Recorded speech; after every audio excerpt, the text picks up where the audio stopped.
வணக்கம். சற்று முன் வெளியான முக்கிய அறிவிப்பின்படி கூட்டுறவு வங்கிகள் 5 சவர நகை கடன் தள்ளுபடி. குட் நியூஸா? உங்க கடன் ரத்தாகுமா? கட்சிகள் மாஸ் பிளான். செய்தியை முழுமையாக கேட்கறதுக்கு முன்னாடி நம்ம சேனலை சப்ஸ்கிரைப் பண்ணலாம். சப்ஸ்கிரைப் பண்ணிக்கோங்க. மறக்காம பெல் பட்டனை கிளிக் பண்ணிக்கோங்க. அப்பதான் நம்மளுடைய அப்டேட்டட் நியூஸ் உங்களுக்கு உடனுக்குடன் வந்து சேரும். தமிழகத்தில் சட்டமன்ற தேர்தல் நெருங்கும் வேளையில் அரசியல் கட்சிகள் வெளியிடும் தேர்தல் அறிக்கைகளில் விவசாய கடன் மற்றும் நகை கடன் தள்ளுபடி குறித்த அறிவிப்புகள் மிக முக்கிய இடத்தை பிடிக்கின்றன. குறிப்பாக கூட்டுறவு வங்கிகளில் விவசாயிகள் மற்றும் சாமானிய மக்கள் வைத்துள்ள நகை கடன்கள் தள்ளுபடி செய்யப்படுமா என்ற எதிர்பார்ப்பு தற்போது பொங்கலூர் உள்ளிட்ட பல்வேறு பகுதிகளில் அதிகரித்துள்ளதாக செய்திகள் இன்று வெளியாகி உள்ளன.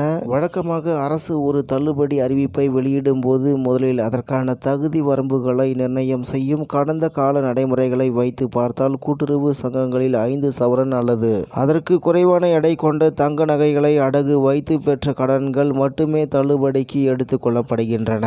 மேலும் இதற்காக ஒரு தனிநபர் அல்லது ஒரு குடும்பம் பெற்ற மொத்த கடனின் அளவு கணக்கிடப்படும். தள்ளுபடி அறிவிப்பு வெளியானதும் கூட்டுறவுத்துறை அதிகாரிகள் ஒவ்வொரு வங்கியிலும் உள்ள கடன் கணக்குகளை ஆய்வு செய்வார்கள். இதில் பயிர்க்கடன் தள்ளுபடி சலுகை ஏற்கனவே பெற்றவர்களா, அரசு ஊழியர்களா அல்லது வருமான வரி செலுத்துபவர்களா போன்ற விவரங்கள் சரிபார்க்கப்படும். இந்த நிபந்தனைகளுக்கு உட்பட்ட தகுதியான பயனாளிகளின் பட்டியல் தயார் செய்யப்பட்டு அவர்களின் கடன் அசல் மற்றும் வட்டி தொகை முழுமையாக ரத்து செய்யப்படும். இதற்கான தொகையை அரசே வங்கிக்கு செலுத்திவிடும் என்பதால் கடனாளிகள் தங்கள் நகைகளை எவ்வித கட்டணமுமின்றி திரும்ப பெற்றுக்கொள்ள வழிவகை செய்யப்படும்.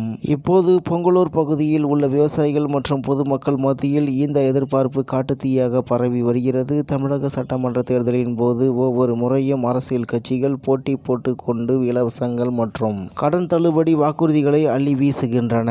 இந்நிலையில் அரசியல் கட்சிகள் தங்களின் வாக்கு வங்கி அரசியலுக்காக இத்தகைய அறிவிப்புகளை வெளியிட்டாலும் அது கடனில் தவிக்கும் விவசாயிகளுக்கு ஒரு தற்காலிக நிம்மதியை தரும் என்பதால் தான் இந்த ஆர்வம் அதிகரித்தபடியே உள்ளது. மேலும் இதனால் நகை கடன் தள்ளுபடி குறித்த அதிகாரப்பூர்வமான அறிவிப்புகளையும் அதற்கான விரிவான வழிகாட்டு நெறிமுறைகளையும் தேர்தல் சமயத்தில் கட்சிகள் வெளியிடும் என்று எதிர்பார்க்கப்படுகிறது. இத்தகைய கடன் தள்ளுபடி திட்டங்கள் மக்களின் பொருளாதார சுமையை குறைக்கும் ஒரு முக்கிய ஆயுதமாக தேர்தல்களில் பயன்படுத்தப்பட்டு வருகின்றன என்று தகவல் வெளியாகியுள்ளது என்பது குறிப்பிடத்தக்கது. இத்துடன் இன்றைய முக்கிய செய்தி நிறைவு பெறுகிறது. மேலும் இது போன்ற செய்திகளை உடனுக்குடன் தெரிந்து கொள்ள ஆர்கே நியூஸ் தமிழ்நாடு சேனலுடன் இணைந்திருங்கள். நன்றி, வணக்கம்.